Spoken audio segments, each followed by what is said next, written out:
They don't value themselves. Some years back, I did a wedding for his people. And then the joke was the father of Osu died there.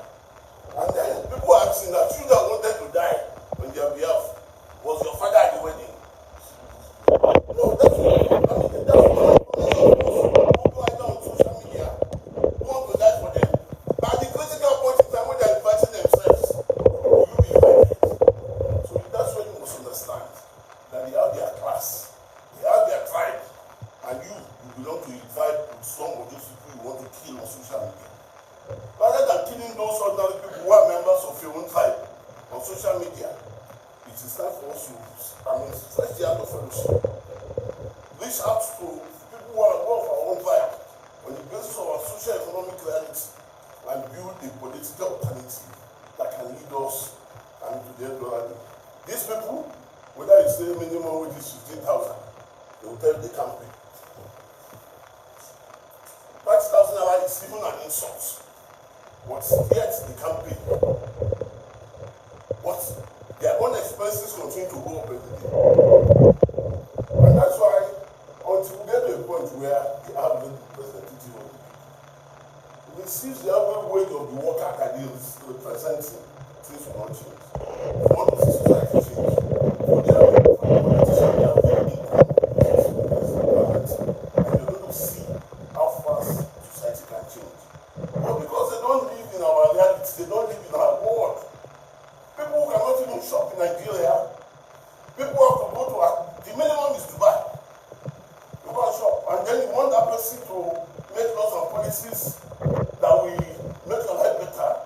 It is not possible, because it lives in a different world. So I think I just want to end up by saying that the only alternative we have is to get organized, to build a better future of our country. Thank you. Round of applause by you again. Yes, we need our alternative, and that's the people's alternative. There's leadership gap, there's failure of the leadership, and the feeling of their greed with our commonwealth, and therefore there's need to resolve it.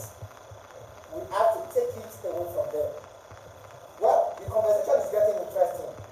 We are going to take other presenters who will also be giving us on the way forward.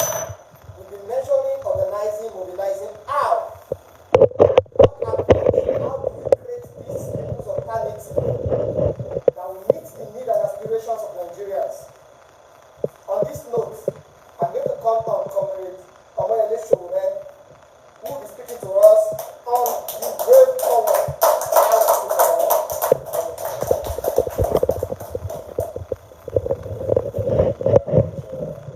Organizers of this symposium, and in fact, other speakers who are speaking before justice topics at hand. Welcome, my friend here, former Senator Shilsani, and the colleague there, Sydenews, right? Yes. Yeah, we frontline together. Comrade Awa, you mentioned when you were speaking that all the governors are from their states, right? But I want to remind you that the current president is from Nigeria. That you understand that not all the people governing Nigeria are from Nigeria. That is why it's a priority to build a train line from Daura to Maradi instead of building transportation infrastructure inside Nigeria. I want to say a few things about minimum wage. One of it is that it is a crime to claim that Nigerian workers are earning minimum wage. It's a crime. What they are earning is what we call, slave wage. The other side of slave wage is wage slave. When you are a wage slave, your entire existence depends on whatever you get as a wage. And it's like a crime against humanity. The last time a this kind, whatever happened to somebody was days of slavery, when slaves depended on whatever they got to survive from one moment to the other. That's where Nigeria is with regards to what they call minimum wage. The second issue that people don't like to talk about is the role of our labor leaders in the whole conspiracy against Nigerian workers. I am not afraid to say that labor leaders are criminally involved in slavery visited upon Nigerian workers. They have conspired to be earning themselves maximum wage. What is maximum wage? Which nobody talks about. The kind of wages that are paid to politicians, hanger-ons, supporters, cronies of government, that for a minimum wage to arrive at the maximum wage, a Nigerian worker has to work for 40 years to get the maximum wage of a Nigerian senator, which in a month. What am I trying to say? And this is not an indictment of my friend here. We used to fight over this. What am I trying to say? That an average senator or House of Rep member, we just use it as an example. And we must time first to reveal what it used to be serious situation. So, their average monthly wage or allowances combined together is about 14 million naira. You do your calculation. What does it take someone earning 30,000 naira a month to earn 14 million naira? It takes 38 years of work. 38 years of work. And in most of the states, as is noted, including even at the federal level, workers are not paid the minimum wage.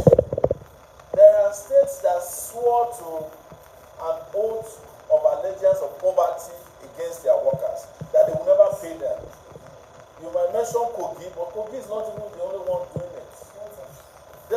All the states are doing it. They don't pay workers, and they see workers as a burden against the state's resources. Whereas these criminals earn their own maximum wages in various categories. An average governor traveling from the state's capital to a wedding that has nothing to do with his official duties spends no less than 10 million naira to go and come back, even if it is 2 days. They pay for security, they pay all kinds of allowances, wardrobe, all kinds of criminal allowance, toothpick allowance. There's no allowance they don't pay themselves. And they will look at you and tell the workers to go fuck themselves when workers ask for their rights. But it is because labor leaders are in bed with them. That is the truth. Next time we want to fight a wage war, it must start from leaders in this country. Because I know that these guys are complicit in ensuring that workers don't get what is due to them. Last time they were having a protest at Unity Fountain, I went there wearing my Buhari Must Go t-shirt. They were more upset with my t-shirt than the lack of payment of workers' salary. One of them came back and said, "We don't want Buhari, we don't come and politicize it." I said, "Are you stupid? There's nothing more political than the welfare of workers." And all of them, of course, started to reason at that point. But those are the kind of things they do against their own workers. I just don't want to keep going on the issue of this minimum wage matter. When I ran for office in 2018 as president of Nigeria, I proposed to pay 100,000 naira as minimum wage. And today I take that back. I regret it. It's still too small for an average worker. You were trying to explain here what it takes a month. That one is very simple.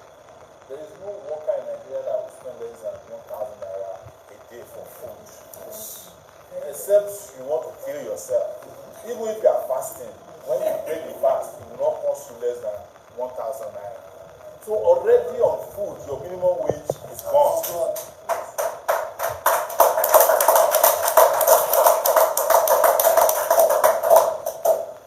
Are you not going to transport yourself to and from work? That's about 500 naira single. Oh. Yes, I'm talking about if you're single. We are not talking about married workers now. So you are adding another 15,000 naira for transportation. Add that to the 30,000 naira, you are 45,000. If you fall sick, even if it is headache that you have, nobody is selling you any medicine that is not counterfeit. I don't know about real. That is not going to cost you about 1,500. You measure your blood pressure, they don't ask you to pay another 500. If you get sick every week like that, maybe once a week, you have malaria and all that, you are spending another 20,000 naira on your health. Now we move to about 75,000 naira, and we are not talking about minimum wage. If you have the misfortune of having families who demand of you some kind of entitlement, there's no way you are not spending 10,000 to 20,000 naira to support your cousin, your brother, and others either sick or going to school. So already 100,000 is gone.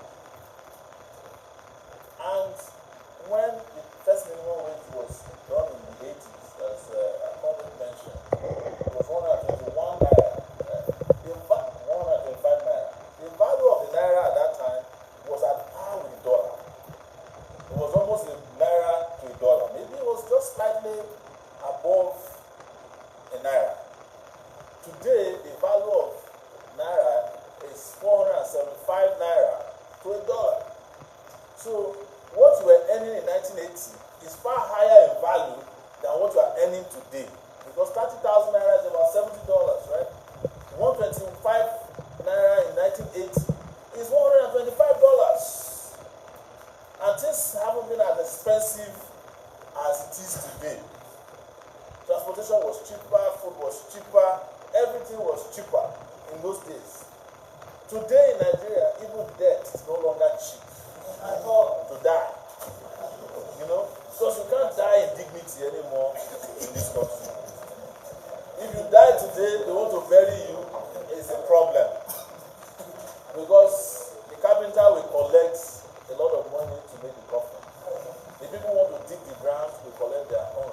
Even family members will be charging the dead person that he has not paid some rents to him before he dies. So they will be asking, if you have children, they will be asking your children to make some contribution before they can allow your burial to take place. So death is not even cheap anymore in Nigeria. The second part is I don't want to lose that. Then we do symposium all the time. We keep talking to ourselves all the time. Sometimes this morning when we were supposed to come, we were like wondering, it's not going to get that symposium where we will be talking to ourselves. Because instead of having too many symposium, I think we should be having too many actions on the streets.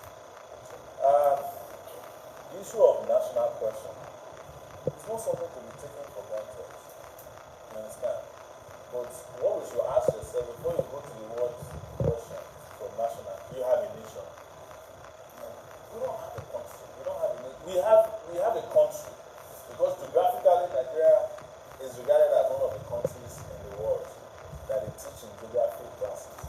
But as a nation, Nigeria is not a nation. I don't even want to call it a contraption. Some other people one time called Nigeria a zoo and people were getting upset. I said a zoo is better than Nigeria. Because if you go to a zoo, it has a zookeeper. The animals in zoo, except in Nigerian zoos, they have doctors. I'm not talking about Nigerian zoos. They have doctors. Some of them have psychologists. When an animal is depressed in a zoo in the US, they bring him into a room where he gets a psychologist to just make sure that he gets over depression. I didn't know that animals used to be depressed until I got to the US. And they treat them. They allow the animals to rest. They have weekends. They even give them special treats. In Nigeria, if you call Nigeria a zoo, you are downgrading a zoo. Nigeria is governed in a way that is not comparable to a zoo. A zoo is better than the way they are governing Nigeria. They don't treat you even as animals in Nigeria because if you are an animal in the zoo, at least the zookeeper will care about when you eat. They will care about when you rest. They will give you a doctor. Does Nigeria give any one of you those things? No. So It's just to address when people hide this issue of national question. And I understand what they are saying, that look, Nigeria was put together by the British, you understand? And they didn't inform us when they did it. And we just found ourselves in a country called Nigeria. You know, do you know the meaning of Nigeria? Some people said it's a country that was named after River Niger. It's not true. River Niger was named after Niger. Nigeria was named after Niger area, the areas where there's large concentration of black slaves. In fact, before it was named Nigeria, it used to be named Slave Coast. Nigeria, Togo, and Benin. You can go and do your research. So it was because they found it very hard to continue to use the name Slave Coast, and they call it Niger area, Nigeria. And Nigeria was named by the wife of the girlfriend of Lord God, a journalist prostitute known as Bora Shaw. Yes, am I lying, Senator?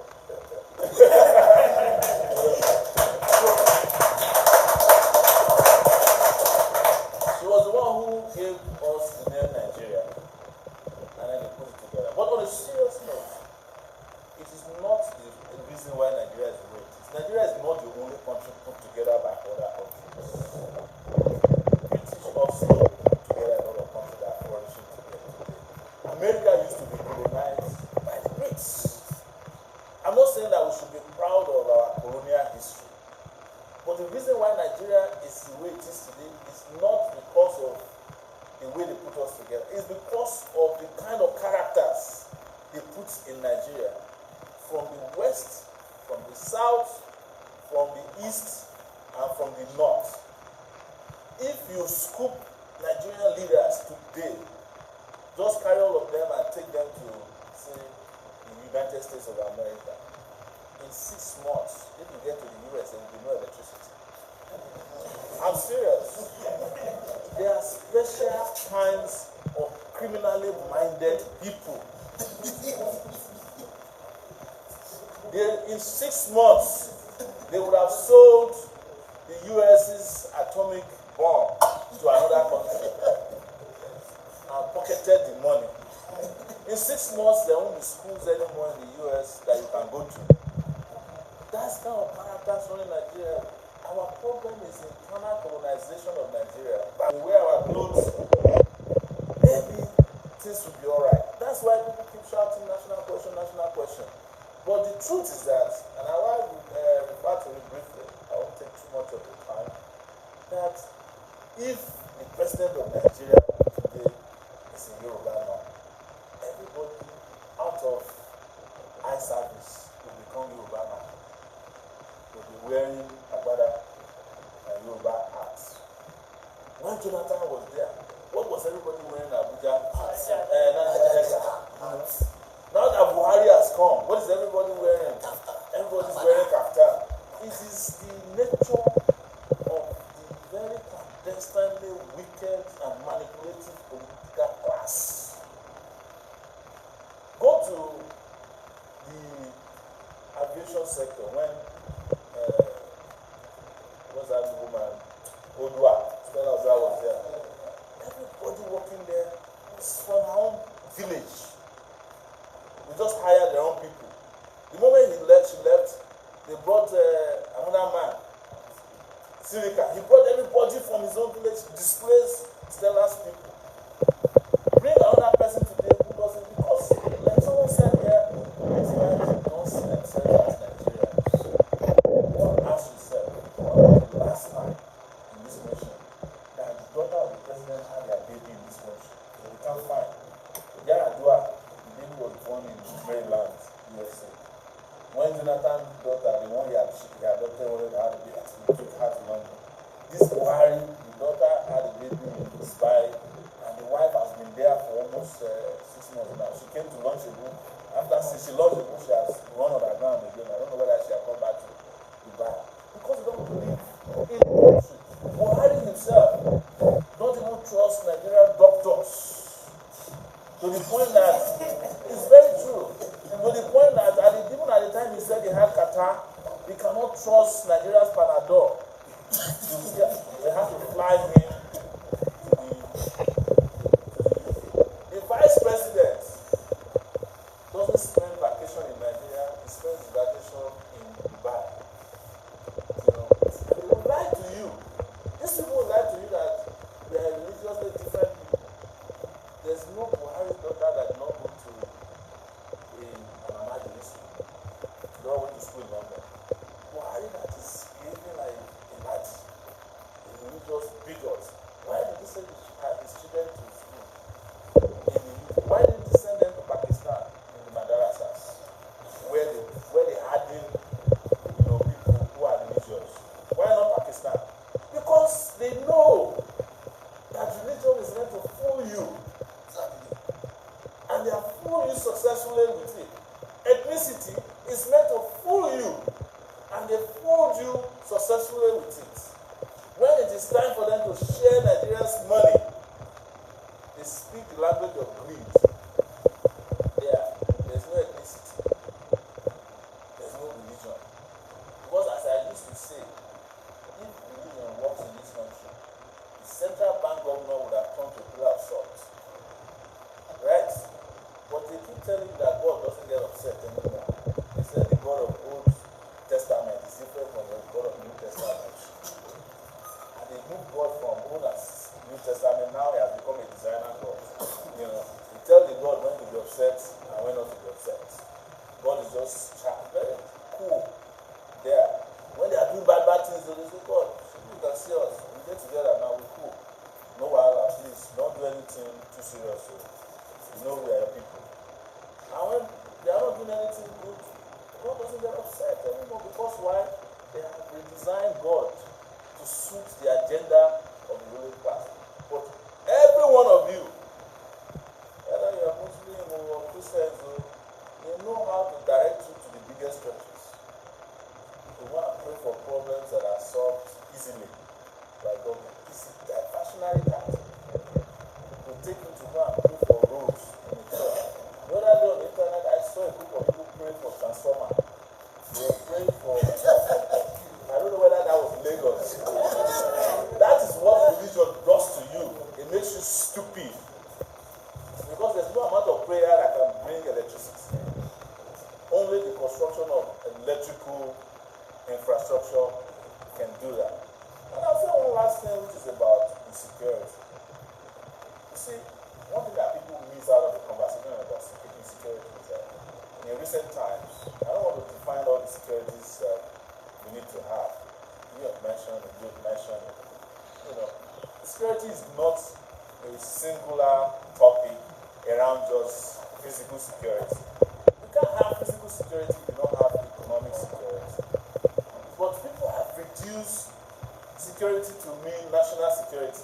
And what national security does is to suppress national citizens so that they don't complain about the government. But what we should know is that what has been the main source of our national insecurity in the last maybe 20 years, it comes from politicians.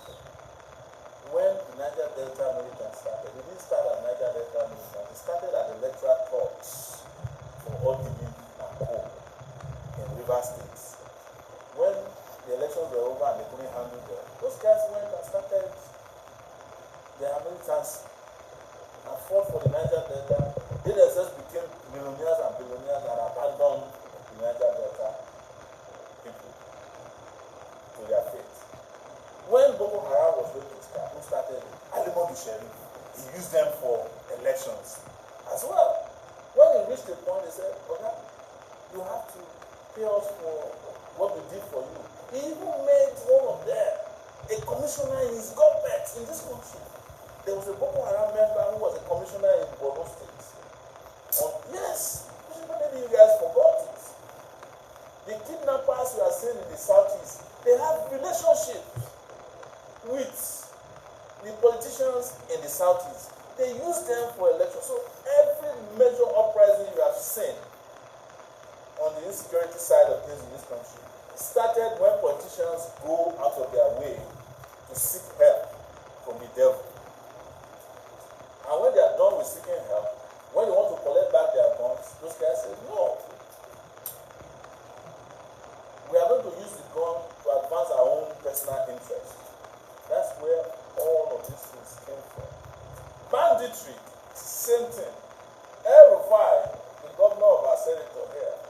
short man devil in Kaduna, said to our hearing in this country, his hearing, said that there was a time that he paid off Fulani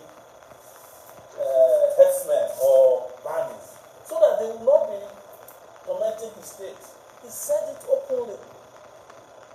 National TV was covered by all the newspapers. And then suddenly, when the bandits became very emboldened and started abducting students everywhere, maybe he never thought that they would reach his state, having paid them, but forgetting that he hasn't paid them their balance. They moved into his state, seized students in his state. He was still grandstanding. I don't negotiate with terrorists. Stupid. You don't negotiate with terrorists, but you pay terrorists advance. What do you expect? They'll come and collect their balance. Yes. And that is what they came to Kaduna to do. But what is so sad about it is that look at the way we are now. Very soon this will get to everybody. And you have read the headlines today in the newspaper. All the lawmakers are now passing through the back to go to the National Assembly. Some of them are not even showing up at all because there was a report that terrorists and bandits are coming to attack the National Assembly. Even if it doesn't happen now, it's a matter of time. Because they brought this upon the nation out of greed and irresponsibility. Now, the proposed solution, you guys can predict it. You are wasting your time by organizing political alternatives that does not have a revolutionary zeal. These people are not going to hand over power to any political party, no matter how popular it is. If you think I'm lying, go and see what Yoweri Museveni did to Bobby Wine. Bobby Wine is probably the best and the most prolific organizers of young people on the continent of Africa in recent history. He won the election. They changed the figures on him. The same way they changed Shehu Sani's figure in Kaduna, drove him from ABC to PRP, because they know that they cannot lose against them. They have perfected the same in Nigeria, except, as they say in one of these biblical verses, that we walk around the wall of Jericho 7 times, and the wall collapses on their head. Forget about mere organizing. Organizing that we are organizing must have a purpose. It must have a desire. It must have targets. Otherwise, we need to deceive ourselves. I'll give you a little example. When they kidnapped this Kaduna case, they have been there for 55 days. One day someone came and called us and said, let's go and protest against this case. They went and the media showed interest. For the first time, even the police started escorting us. We went from Unity Fountain to there was massive coverage of it. By 12 noon the next day, they had released the boys, their father boys, students, boys and girls. There are still 17 Greenfield students. The reason why I think they released them is that maybe the negotiation had been concluded. But when it became an embarrassment that look, people are going to figure out, they're going to make the whole world start to focus their attention on us. Nobody wants to go to the International Criminal Court yet. Even though El-Rufai and Buhari and the rest of them will still end up there because of what they did to Shiites and IPOB and all these innocent persons. But they are afraid, and they quickly activated in the middle of the night the release of those kids. What does it tell you? If you don't put your feet on the ground, no amount of meetings and symposium that we can do, although we need symposium for education of ourselves, because sometimes we are not even sufficiently educated about issues affecting Nigeria. But it should not be a permanent focus of how we organize ourselves. So I propose that young people in Nigeria, whether you are employed, unemployed, because I say employed, because employment in Nigeria doesn't even make sense. Anybody that is less than 250,000 in this country should consider himself unemployed or underemployed. Because your survival guaranteed from 50,000 naira upwards. Yes, that's the cost of living in this country. That's what it points to. So anything short of that, just consider yourself underemployed or unemployed. But think about countries where people have real employment. They still fight. They still organize. They protest. So why is it that those of us who are cheated, who are unemployed, who are abused, who are trampled upon, cannot rise in unison, rise together as one day, and say enough is enough? And as Bob Marley used to say in one of his songs, those crazy bad heads, those crazy bad part of town. You have to chase these crazy bald heads. Not all of them have bald heads, some of them have plenty of hair. Every one of them. We know who they are and we know what they have done to us. We must not continue to accept it under any guise. Thank you so much for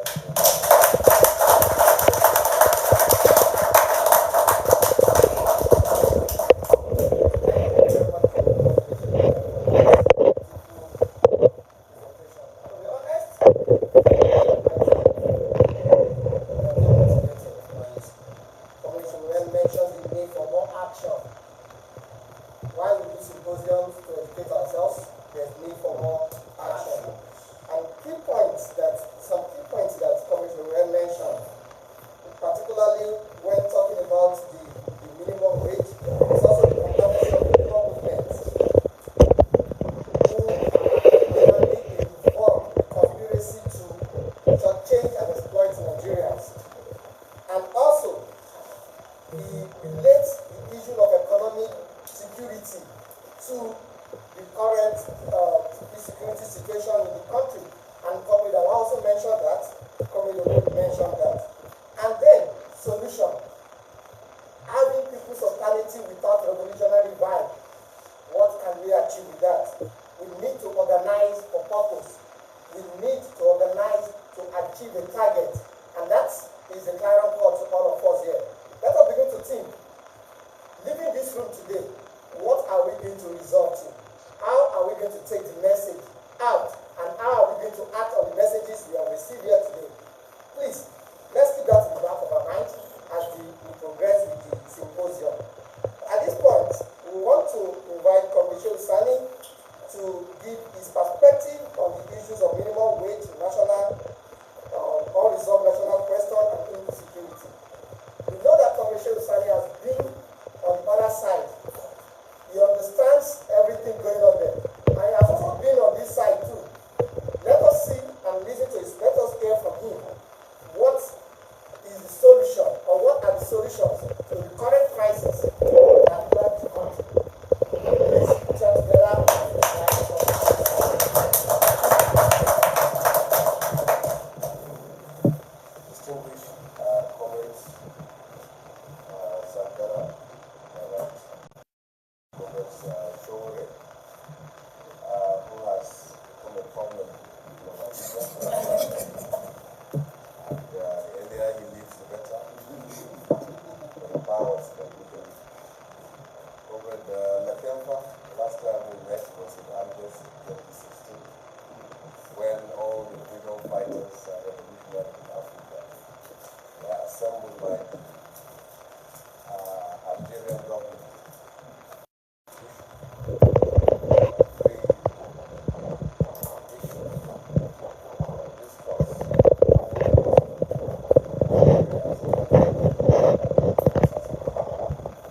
displace people from their ancestral lands,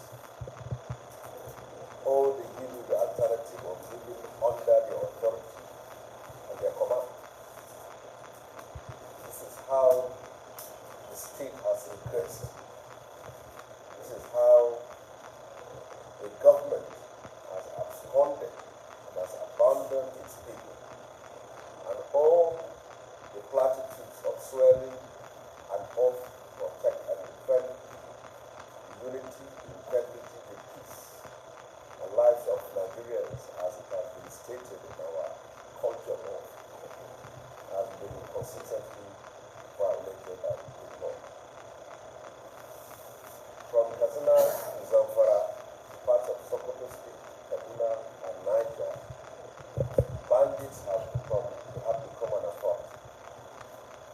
They impose levies, and they have their own de facto rulers, and they dictate the pace of events. In a village called Alawa in Niger State, after one attack by bandits, they pulled out of that village, leaving the people of that village to decide whether to stay or to leave. In the last 6 years, what I know is that the defense and security budget has carried a large chunk of Nigeria's both budget and also the funding of that budget. More money has not translated to security for Nigerians. It's sad, it's unfortunate. Each time I move from Abuja to Kaduna and I see the Greenfield University, I'm always discussing with my driver what audacity, what moved these proprietors of this institution to still maintain a school along Abuja Kaduna Road. And then all you see is one van or 2 or 3 policemen at the gate, and that is what they think was a security. And today we are paying a very high price both in our lives and our resources.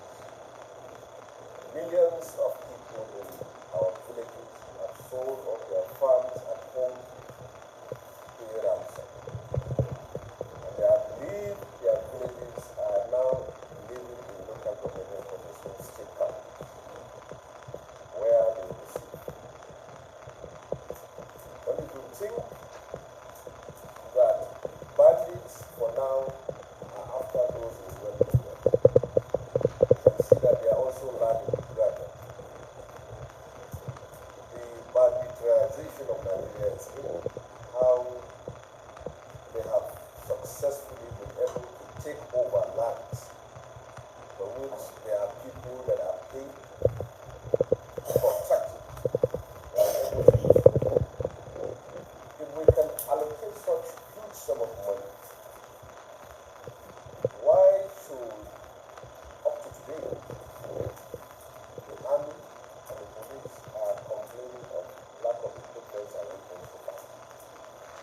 We have seen how military men in the last few years were arrested and prosecuted for protesting that they are pushed to fight where they don't have equipment to fight.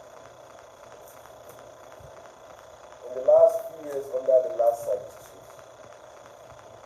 the military that's supposed to be fighting, but we will always appreciate the lives of those who sacrifice their lives on the front line, fighting to protect this country, and fighting to preserve and protect also our people. We will appreciate the sacrifices they are doing.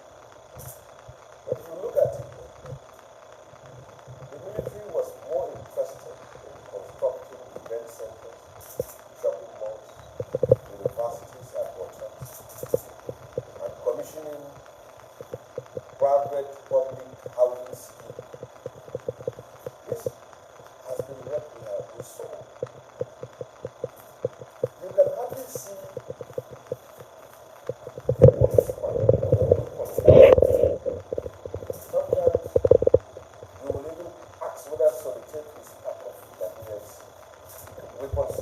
This is how low things have become. And insecurity is not only a threat to the existence of a people, but is today one of the most important factors that is precipitating the agitation for the breakup of Nigeria. If you have a secure country that guarantees your children's future, you would not like to leave that country. So this now takes me to the second issue of the national question. What we need to ask ourselves is this. First of all, I must say I am a believer in the unity of Nigeria. Not only Nigeria, but the unity of Africa as a nation, as a state. The United States of Africa is a dream that we, our founding fathers, have been dreaming and left. Most of us too, ideologically, is something always identified. Breaking down colonial barriers, seeing ourselves as one race, one people, for a nation of Africa, something which we aspire to. But there is need for us to ask ourselves. Most of the persons who today have become the face of separatism and breakup of Nigeria were once nationalists and patriots who believed in this country. From the High Court, the individual group, from Mars, and Sunday, they were believers in Nigeria. What went wrong? That's a question we need to ask ourselves. When you have a country that has an inbuilt system that marginalizes the majority of the citizens, emphasizes, enriches a few who, by chance, they have been able to capture state power, appropriate the resources of the country, and they also never see themselves as leaders who come to serve. Nigerian leaders see themselves as conquerors who have conquered the country and are such will dominate it and will protect themselves from people from their own religion. This is what Nigeria is in its more at this moment. That is why even the smallest of positions in Nigeria, when you see any person heading it, he makes sure that his people are the first beneficiaries, not his people as a nation, but people of his own ethno-religious background. If you check where custom schools are being established, just browse into history, and you find out that the person who set up that custom institution in a village was once from that village. If you check immigration schools and institutions, if you check back and dig in the history of how the school came into that, you will also see that it is from someone who comes from that village. Now, even heads of security agencies end up establishing universities in their own villages. This is how Nigeria works. They see themselves as conquerors, and then they impose themselves on the nation.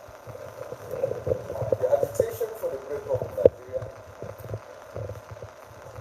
the terrorism, the banditry you see going on in this country stems from the fact that Nigeria sits on a platform of injustice, where leaders put themselves first and their family, and you can't have it both ways. To have a political elite that is self-centered, corrupt, and also narrow within its own prism of ethnicity and religion and secular. And then you have a nation. It's not possible to do that.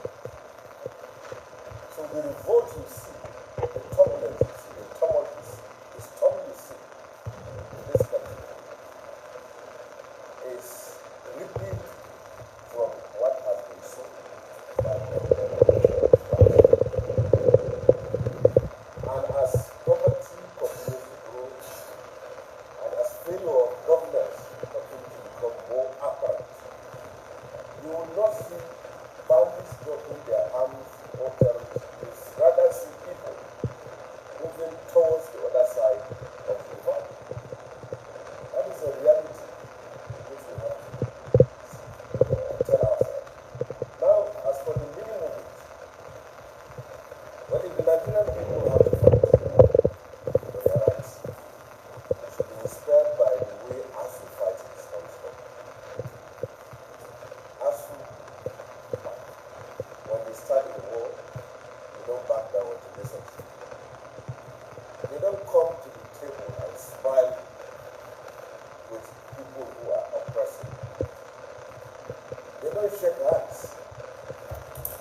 They don't just sit down and go through and then the meeting goes off and then tomorrow they don't do that. You can see the tenacity, the resolve, the spirit in the way they fight. It seems to have us can trade unionism as far as they fight for the rights of Nigerians and workers are concerned. And you sign an agreement with them and you fail, they remind you once and they return back to the strike. That is how it's supposed to be. So you can see the judicial workers today are on strike. And make them their own boycott buckets and appendix. So ask yourself. If you say that the government is departmentalized into three, executive, judiciary, and legislature, how can you have a judiciary that goes cap in hand to the executive? It's because they want to control the judiciary. Nigerian governors are only interested in state police. They are not interested in autonomy for the local government, autonomy for state legislature, or autonomy for the judiciary. They want to control a police force they can arm, prosecute, arrest, and deal with any opponent. They don't want a judiciary that can stand up to them. These are the questions we need to ask ourselves. And the last point,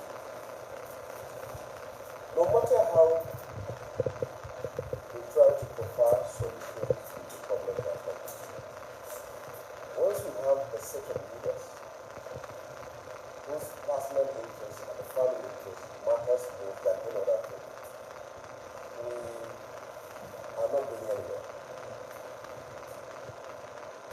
The Fulani and Hausa man in the southeast is not the enemy. The enemy can be from your own ethnic group. The Hausa and the Fulani man in the southwest, he moved to southwest because he believed that that is a place he can call his home. And he's more comfortable there than where he comes from. So for someone who believes in, who is with you, cannot, it is not that one that is the enemy. The enemy is also the beneficiary that you share the same ethnic and education. It could be the enemy, more than that other person is selling whose capital is no more than 10 or 15,000. But I think it's important for us to know who is our enemy. And also it's important also, as time goes on, if the banditry and terrorism continues, I think we have Nigerians to have to tell them that who the enemies are. Now we are not going to be your enemies. And if they want to be pointed to them who the enemies are.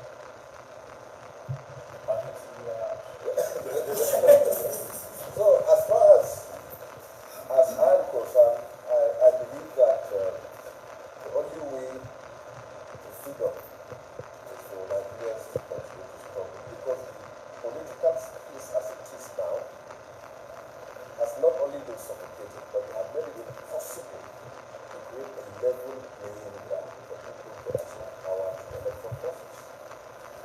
An electoral act has been there, still unsigned, that will make it easier for you, for me, for every person to aspire to peaceful, political, democratic order, to assume the position of leadership. Before 2019 they're supposed to sign a bill. You see, after election, they have not done it now. And now it will be after, because it is only perhaps Jonathan that can appoint an INEC chairman who never knew who he is. It's perhaps only Jonathan that can introduce an election system that will lead to his own exit from power. Present group of leaders are so conscious of power. And unfortunately, you can see the way the country is divided. Even people from the south who are keeping quiet over the killings that are going on in the whole country and are simply waiting to see whether power will be taken. But if we don't, as a country, unite to fight our community, we'll all be consumed by it, because they now possess the country, they now own the country.